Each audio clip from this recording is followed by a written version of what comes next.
Hi guys, good evening. For tonight's video, kakainin ko na yung binigay sa akin na dark chocolate. Yahoo! Ito nga pala ay from Frey Supreme Dark 55% Orange. Dark chocolate with orange granules. Wow guys, bubuksan natin siya.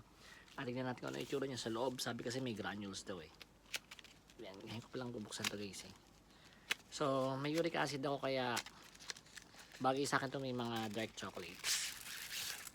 Laki guys, ang haba niya. Yan. Wow guys, ito yung itsura niya. Parang siya nakabalt ng pangregalo. Titikman natin siya guys. Habang tinitikman ko to, may natutulog na pusa dito sa tabi ko. Ayan yung itsura niya guys. Ayan, medyo break na eh.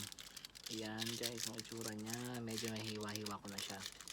Ayan guys, tikman natin.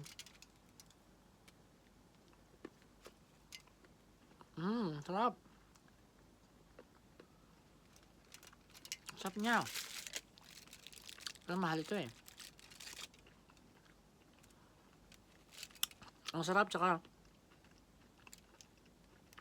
lasang orange nga yung mga granules.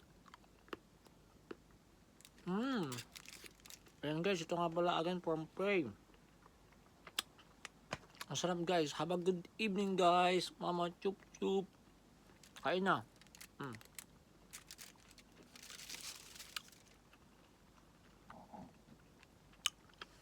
May natutulog na pusa guys.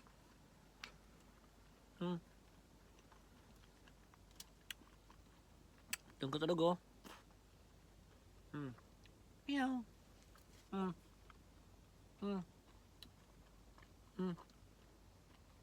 Dark chocolate.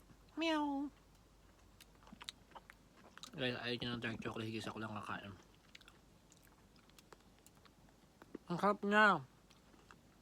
Yan guys, kung gusto nyo bumili guys ha. Meron yan sa mga supermarket. Ayan guys. Sarap. Bayun, enjoy. Kain ko na lang kayo guys ha. Bayu, matutup.